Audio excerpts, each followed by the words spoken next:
धर्मानुगो गच्छति जीव एकहा, धर्म का आचरण किया है तो निश्चित बात है कि आपको ज्ञात होगा कि वो धर्म मेरी सहायता करेगा। पुत्र मित्र कलत्र धन, ये मानव के पुनरागमन में सहायक नहीं है, व्यक्ति का अपना आचरण ही सहायक है। क्योंकि पुत्र और मित्र तो केवल इतना ही कर सकते हैं कि आपके सर के ऊपर बोझा रखा हो तो आपका मित्र उसे उतरवा दे। पुत्र आपने कोई कर्जा किया हो, उस ऋण को मेहनत करके और जिससे आपने ऋण लिया हो आप न उतार सके हो तो पुत्र वहां जाकर कहे मेरे पिता ने ऋण लिया था, मैं उसे अदा करने के लिए आया। पुत्र अपने पिता के ऋण को समाप्त कर सकता है, मित्र अपने मित्र के बोझ को कम कर सकता है, लेकिन कोई मित्र और कोई पुत्र ये कहे कि मैं आपको आपके बदले धर्माचरण करके और आपको बहुत अच्छे स्थान पर जन्म दिला दूंगा, ये संभव नहीं। व्यक्ति की यात्रा व्यक्तिगत यात्रा है, इसलिए व्यक्ति को बहुत सावधान रहना चाहिए। शरीरम यद्वाप्नोति यच्चापुत कामति शरहा गृहीत्वैतानि संयाति वायुर्गंधा निवाशयात।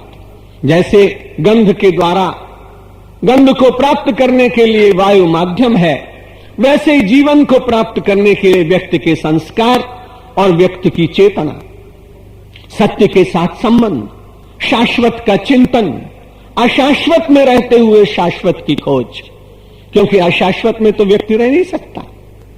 जो सत्य परमात्मा है वो तो निर्गुण निराकार अव्यय अगोचर अव्यक्त है, इसलिए व्यक्ति को संसार में तो आना ही पड़ेगा।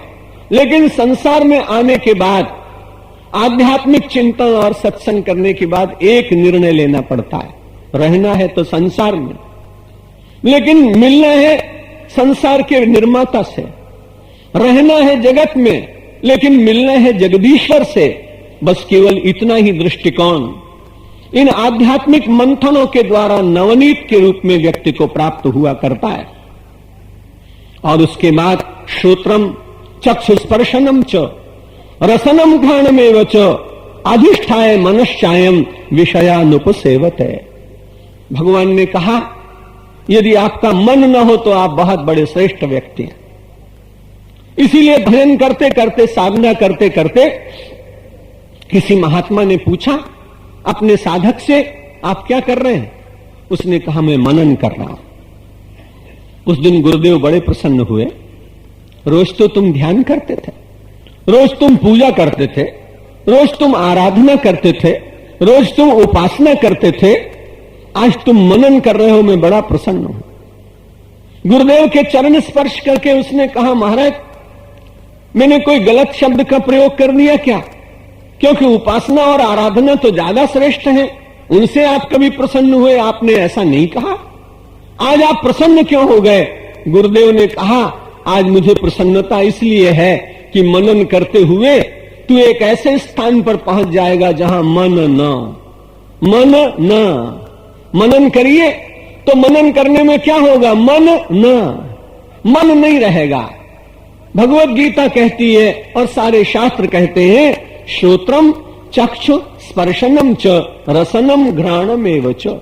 शब्द, स्पर्श, रूप, रस, गंध, इन पांचों के बीच में आदमी जीता है।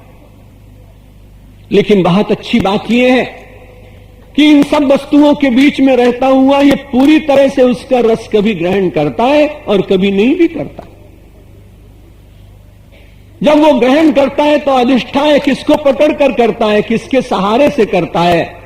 भगवान श्री कृष्ण ने कहा अधिष्ठाय मनश्चायम। यदि इसके साथ मन न जुड़ा हो तो निश्चित बात है कि आप संसार के पदार्थों में रह सकते हैं लेकिन आप आसक्त नहीं हो सकते।